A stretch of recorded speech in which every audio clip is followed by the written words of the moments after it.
ये फिल्म एक Spanish drama है।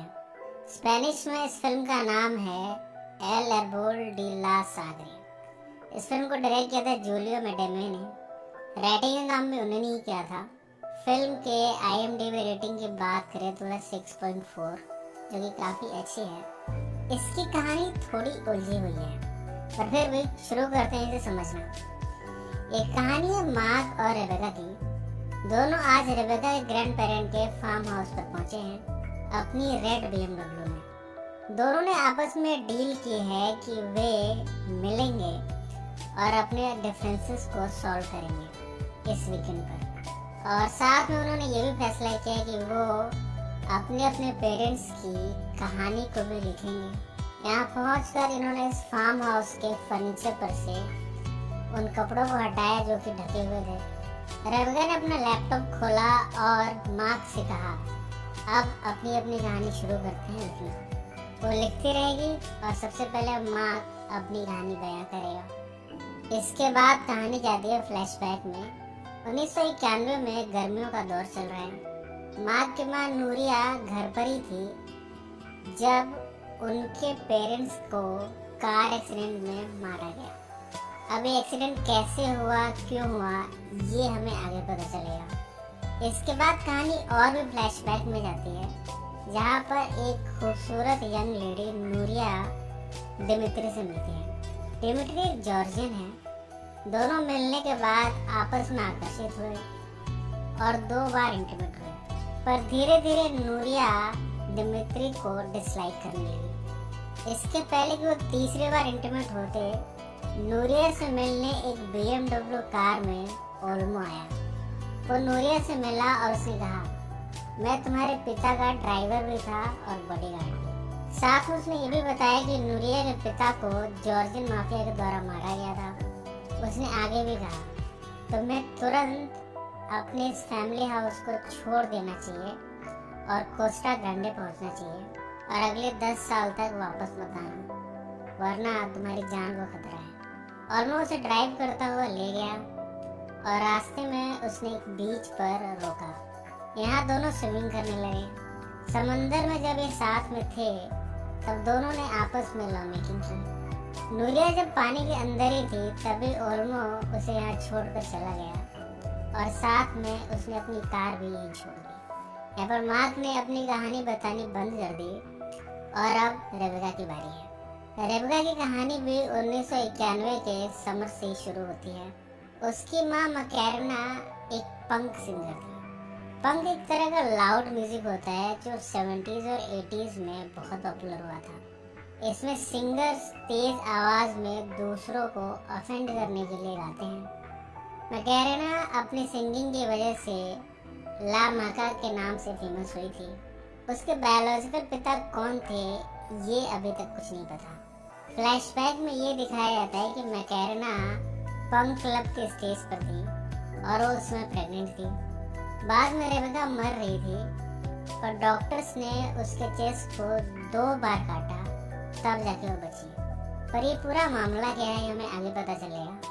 बाद में मैकेरेना एक स्ट्रेंजर से मिली जिसका नाम विक्टर था और धीरे धीरे विक्टर इस फैमिली का इंटीग्रल पार्ट बन गया और साथ में रेबेका के ग्रैंड पेरेंट्स ने भी उसका वेलकम किया।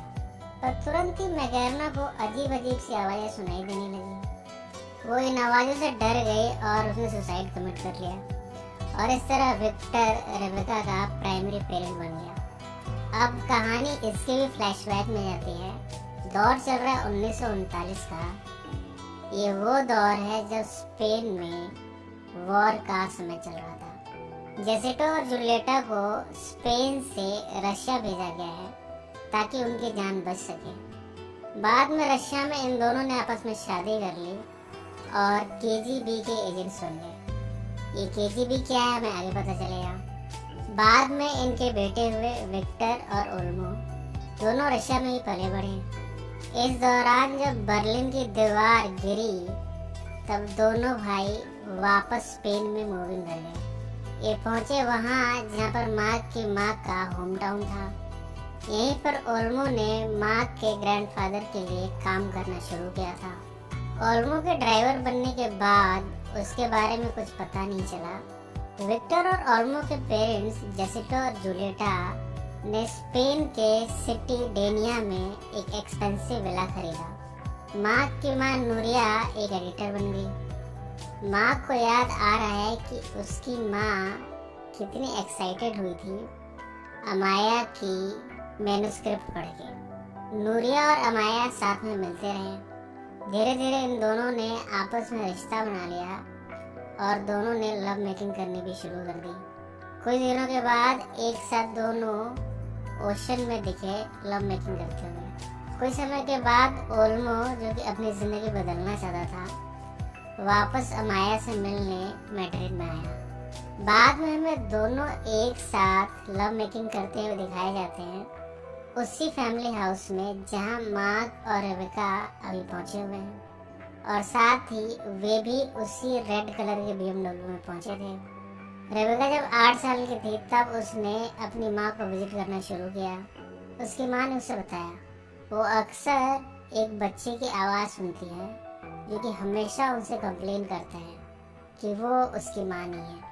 कुछ समय के बाद हम देखते हैं कि विक्टर ने मैकेरेना और ओल्मो ने अमाया से शादी कर ली। ओल्मो की वेडिंग जो कि फार्म हाउस पर हो रही थी, वहाँ पर मार्क ने रेबेका को देखा और उसे किस करने की इच्छा जाहिर की। दोनों उस समय 14 साल के थे। यहाँ ओल्मो को ये रियलाइज हो रहा है कि नूरिया वही लड़की है जिसे उसने कई सालों पहले बचाया था, पर ये पूरा मामला क्या है ये हमें आगे पता चलेगा। ओल्मो ने नूरिया से लव मेकिंग भी की थी ओशन में। ओल्मो मार्क के पास गया और रेबेका का हाथ उसके हाथों में रखा और उन दोनों को डांस करने दिया। अगले सीन में हम देखते हैं कि दोनों यूथ जब आपस में किसिंग कर रहे थे तब वो एक पेड़ के नीचे खड़े थे। ओल्मो ने देखा कि एक गाय जो कि पेड़ से गिर रही है, वो दौड़ता हो गया और इन दोनों को धक्का देकर वहाँ से हटा दिया, और इस तरह उसने इन दोनों की जान बचाई। बाद में मार्क ने एक लव लेटर लिखा रेबेका को, पर रेबेका को जैसे कि उसकी माँ और विक्टर ने एडवाइस किया था, उसने इस खत का जवाब नहीं दिया। अमाया खुश नहीं है कि उसे ओल्मो की जिंदगी के बारे में ज़्यादा कुछ नहीं पता। तब से जब से वो रशिया से आया है, अक्सर इन दोनों की लड़ाई होती रहती है। बड़ी मुश्किल से इनकी केमिस्ट्री मिलती है, पर फिर भी उसने इससे शादी की है। पर इन दोनों के बीच लव मेकिंग जो होती है वो बड़ी अच्छी है। इससे अमाया बड़ी खुश है और इसलिए बाकी चीज़ों को दरकिनार कर उसके साथ रह लेती है। मार्क को अब कहानी में ये भी याद आ रहा है कि ओल्मो एक माफिया के तौर पे काम करता था, और साथ में ये भी कि ओल्मो जब उसकी माँ से मिला तभी उसने दिमित्री को मारा था। रेबेका ने भी अपनी कहानी में बताया कि उसकी माँ फुल मून के दौरान पागल हो जाया करती थी और उन्हें अजीब अजीब सी आवाज़ आती थी। ये आवाज़ एक लड़के की थी। वो उनसे कहता था, वो बार बार मुझे आपका बच्चा होने के लिए मजबूर कर रहे हैं, आप प्लीज़ मुझे फिर से मार दो। पर ये आवाज़ किस बच्चे की है ये अभी कहानी में रहस्य है। इसके बाद हमें तीनों कपल लव मेकिंग करते हुए दिखाए जाते हैं। ओल्मो और रशियन माफिया एसोसिएट अमाया और नूरिया, ये दो कपल फ्लैशबैक में, जबकि प्रेजेंट में मार्क और रेबेका। प्रेजेंट में मार्क शर्टलेस है बेड पर। उसके चेस्ट के बीच के हिस्से में कुछ सर्जिकल स्कार्स हैं, पर ये निशान कैसे हैं ये हमें आगे पता चलेगा। रेबेका ने अपनी कहानी याद करते हुए ये बताया कि ओल्मो ने कई रातें रशियन विमन के साथ बिताई थी। ये जानकर अमाया ने उससे कहा कि तुम अभी के अभी अपना सामान पैक करो और यहाँ से चले जाओ। इसके बाद ओल्मो यहाँ से चला गया और पहुँचा अपने भाई विक्टर के पास, जहाँ पर रेबेका भी थी जो कि अपने लेट टीनेज में पहुँच चुकी थी। उसने अपना रूम ओल्मो को दे दिया। फ्लैशबैक में हमें ये दिखाया जाता है कि मार्क घर पर है, जहाँ पर अमाया और उसकी माँ नूरिया कपल बन चुके हैं और साथ में इन्होंने घर भी ले लिया है। अमाया ने फैसला किया है कि वो रशियन माफिया के बारे में, जो कि स्पेन में है, उनके बारे में लिखेगी। अपनी रिसर्च में उसने मार्क और उसकी माँ को बताया कि विक्टर और ओल्मो रशियन माफिया में सोल्जर्स थे और उन्हें कोस्टा ग्रैंडे उनके पिता ने भेजा था, जॉर्जियन माफिया ने नूरिया के पेरेंट को मारा था ताकि वो उनके पैसे और घर को हड़प सके। मार्क ने अमाया से पूछा कि क्या ओल्मो भी इस क्रिमिनल ऑर्गेनाइजेशन में शामिल था। अमाया ने कहा कि मुझे इस बारे में नहीं पता। बाद में नूरिया और अमाया ने आपस में शादी कर ली। ये शादी जब हो रही थी तब रेबेका 18 साल की हो चुकी थी और उसने कन्फेस किया कि जब वो 14 साल की थी तब से ओल्मो से प्यार करती है। इस शादी में मार्क और रेबेका वापस फिर से मिले। अमाया पहुंची ओल्मो के पास और कहा, मैं जानती हूँ कि तुम रशियन माफिया से मिले हुए थे। ओल्मो ने इस सवाल का जवाब साइलेंस से दिया। बाद में रेबेका ने अपने हाथ की नसों को काट कर खुदकुशी करने की कोशिश की। जब उसे हॉस्पिटल ले जाया जा रहा था तब ओल्मो और रेबेका के शरीर पर खून के धब्बे थे। दोनों जब साथ में इन खून के धब्बों को साफ कर रहे थे तब यहाँ रेबेका ने ओल्मो को सिड्यूस करने की कोशिश की और उन्होंने सारी रात साथ में बिताई। प्रेम में रेबेका ने ये कन्फेस किया है मार्क के सामने कि उसका ओल्मो के साथ रिलेशनशिप था और वो रिश्ता तब भी कायम रहा जब वो मार्क के संपर्क में रही। यहाँ तक कि जब मार्क के साथ वो सीरियस हो गई थी तब भी वो ओल्मो से मिलती रही और उनका रिश्ता तब भी चला। ये सब जानकर मार्क बड़ा अपसेट हुआ है और वो अपने आप को चीटेड फील कर रहा है। उसे ये जानकर हैरानी हुई है कि यूनिवर्सिटी में जब उसने रेबेका को डेट करना शुरू किया तब भी वो उसे धोखा देती रही। इस गम में वो थोड़ा भावुक भी हुआ और उसने रेबेका से अब ब्रेकअप कर लिया है। रेबेका ने उसे रोकने की कोशिश की और कहा, मैं तुम्हारे साथ तब भी खड़ी रही जब तुम्हारा ऑपरेशन हो रहा था। इस ऑपरेशन के बारे में कहानी में अभी तक कोई जिक्र नहीं हुआ है। मार्क ने कहा, अब आगे की कहानी मैं नहीं जानना चाहता और नहीं बताना चाहता हूँ।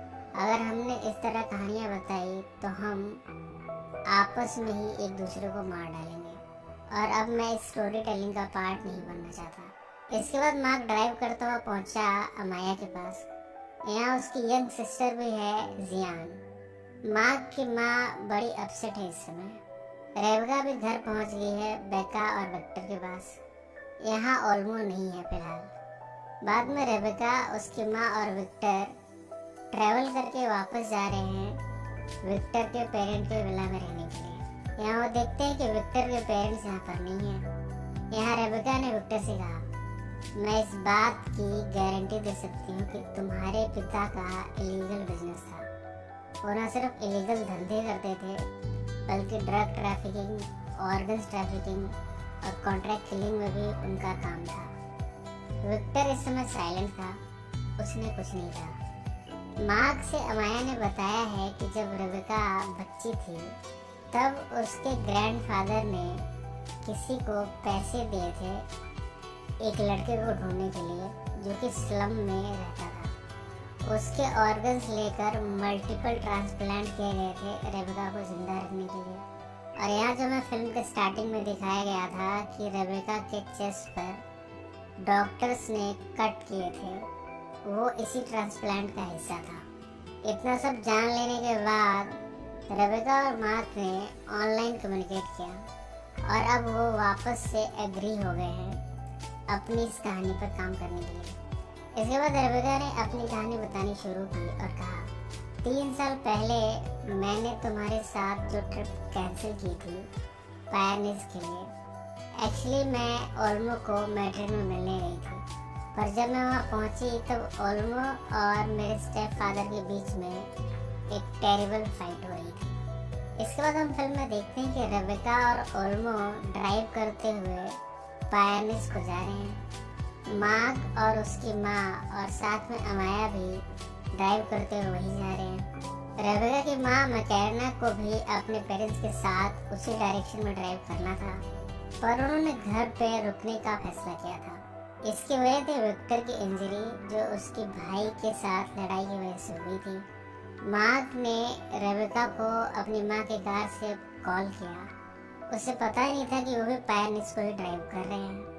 यहाँ रेबेका को रियलाइज हुआ कि सारी कारें आपस में बड़ी क्लोज हो गई हैं और सभी को अपनी कार के आगे बड़ी सी फील्ड दिख रही है और साथ में गाय और सांडों का झुंड मिस्टीरियस तरीके से एक दूसरे की तरफ दौड़ रहा है।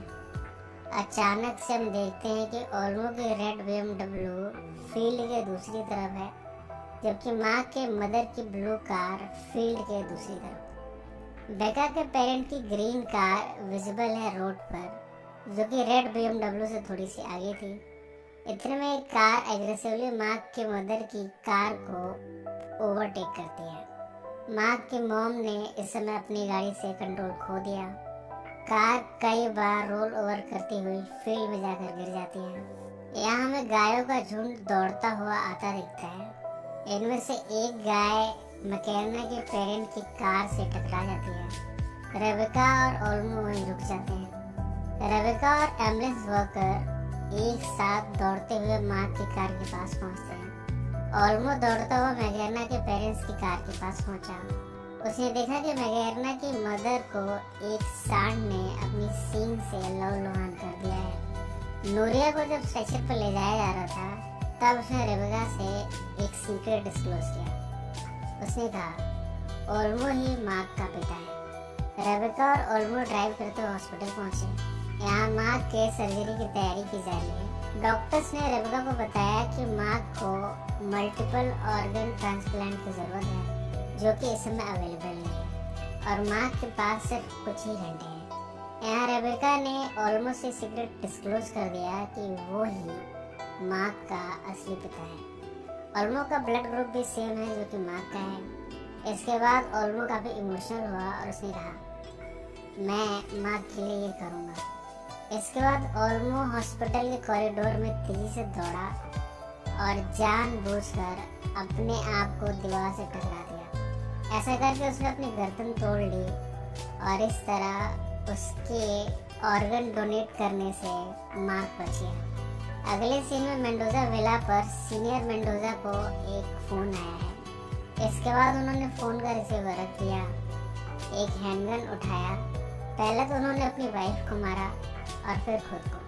प्रेजेंट में माँ को जब ये पता चला है कि ओल्मो ही उसका असली पिता था और उसे बचाने के लिए उसने कैसे कुर्बानी दी, तो वो बड़ा इमोशनल हुआ है। बाद में उसने अमाया से बात की और इस बात की कंफर्मेशन ली कि विक्टर और ओल्मो ने मिलकर साथ में उस लड़के को मारा था जिसके ऑर्गन रेबेका को डोनेट किए गए थे। अमाया ने मेंडोजा विला का एड्रेस मार्क को दिया। अब मार्क मेंडोजा विला जा रहा है सच जानने के लिए। विला के नज़दीकी बीच पर रेबेका मिली विक्टर से और कहा मेरे ग्रैंडफादर ने तुम्हारे पिता को पे किया था मेरे लिए ऑर्गन डोनर ढूंढने के लिए। विक्टर ने इस बात को कन्फेस किया और कहा मैं ही वो शख्स हूँ जिसने उस लड़के को ढूंढा था और फिर उसे मार दिया ताकि तुम्हें ऑर्गन डोनेट किया जा सके। मुझे ऐसा करना पड़ा। इसके बाद रेबेका ओशन के अंदर गई। मार्क भी अनड्रेस्ड हुआ और ओशन के अंदर गया। दोनों ने एक दूसरे को किस किया। अब जब इन दोनों को अपने अपने पास की सारी कहानी पता चल चुकी है, इसी नोट पर यह फिल्म समाप्त हो जाती है। ये कहानी दरअसल किए गए गुनाह की है। एक की जान बचाने के लिए किसी गरीब लड़की की जान ली गई, उसका ऑर्गन डोनेट किया गया और इन्हीं सब घटनाओं से एक के बाद एक घटना